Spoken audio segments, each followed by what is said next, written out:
The planet's great debate. On a night when the cosmos held its breath, a rare celestial alignment occurred that happens only once every 1,000 years. As the planets lined up in perfect harmony across the dark canvas of space, something magical happened. They found they could speak to one another as clearly as if they were old friends gathered around a table. But instead of celebrating this miraculous moment, a great argument erupted in the solar system. Each planet began boasting loudly about why they were the most important member of their cosmic family, their voices echoing through the vast emptiness of space.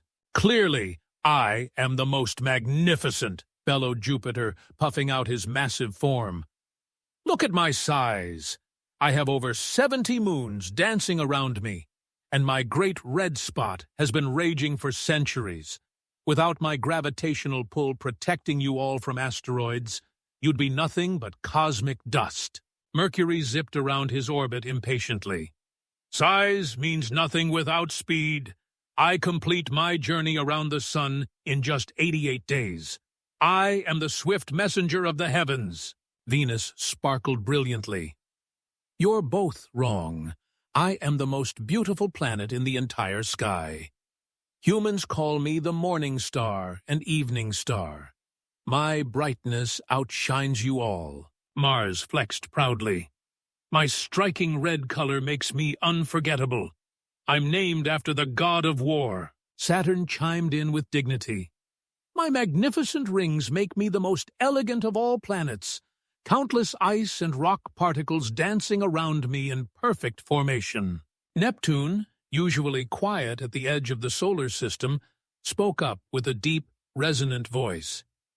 "I am the windiest planet of all, with storms that rage at over 1,200 miles per hour. My beautiful blue color comes from methane in my atmosphere." Uranus rolled sideways as he always did. "Well, I'm the only planet that spins on my side. That makes me completely unique. Plus, I have faint rings that you can barely see. Mystery is more intriguing than showing off."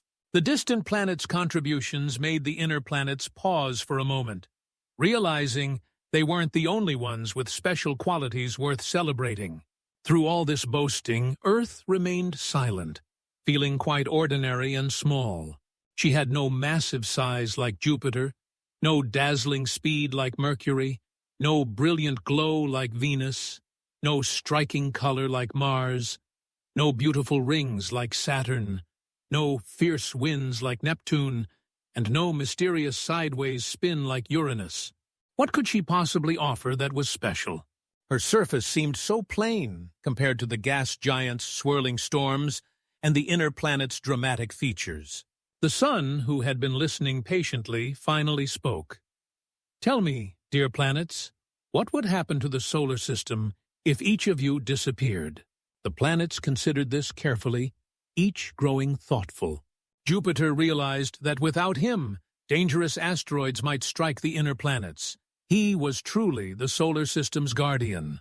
Mercury acknowledged that his role as the closest planet to the sun was unique and vital for understanding solar behavior. Venus saw that her thick atmosphere helped scientists understand climate and weather patterns. Mars knew his potential for future exploration, and his polar ice caps made him a bridge between Earth and the outer worlds. Saturn understood his rings inspired wonder and curiosity in all who gazed upon him. Neptune recognized that his position at the solar system's edge made him a sentinel watching for distant threats. Uranus realized that his unusual rotation taught important lessons about planetary formation. "But what about Earth?" asked the sun gently. The planets fell silent as they looked at their quiet neighbor. Suddenly, they gasped in amazement. Earth was the only planet covered in blue oceans and green continents. She was the only one with clouds that brought life-giving rain. She was the only planet where millions of creatures lived, loved, and thrived. "Oh," whispered Venus, "you are the most precious of us all." "Without you," Jupiter said humbly, "none of our other qualities would matter, for there would be no one to appreciate them." Earth smiled softly. We are all important in our own ways. Together, we create a beautiful cosmic dance. From that day forward, the planets never argued about who was most important. They learned that comparing themselves to others only created needless conflict, and that each had a special role to play in the grand symphony of space. Moral? True worth comes from understanding your unique purpose, not from comparing yourself to others.